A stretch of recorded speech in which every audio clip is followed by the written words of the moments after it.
Hii mashine inaitwa winch. Nimetumia injini ya pikipiki, lakini ni kwa ajili ya wachimbaji wadogo wadogo, ambapo mwanzo tulikuwa tunasumbuka.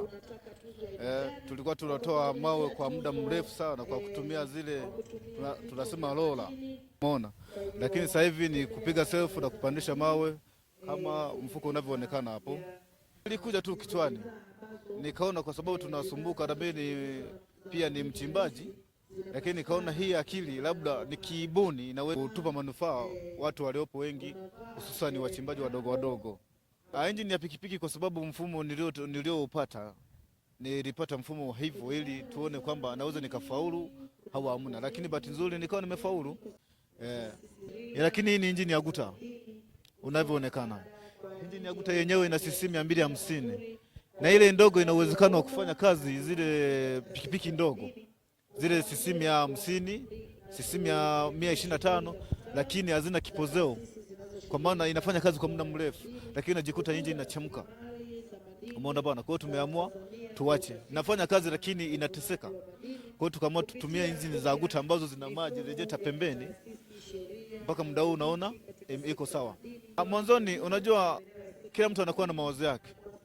Watu wengi walikuwa wanasema bwana, kama vile hautoweza. Nikasema ngoja nipambane, kwa sababu tayari nishapewa akili na Mwenyezi Mungu.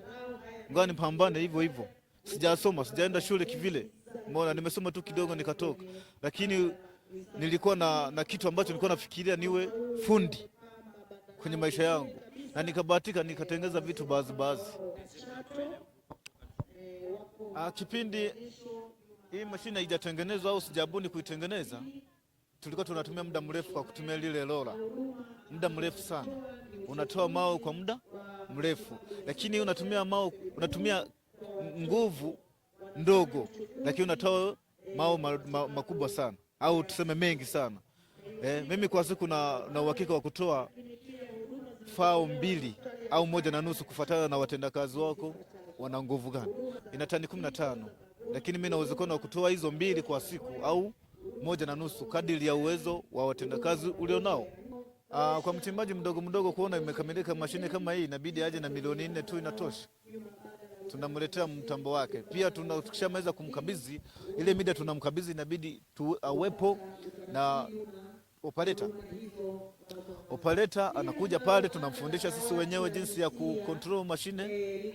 Umeona, baada ya control mashine tunamuelekeza, ikiharibika sehemu unatengeza hivi na hivi. Vijana wao na morali ya kazi. Unajua bila morali ya kazi huwezi kufanya kitu ambacho unahitaji, na kila kijana ana malengo yake.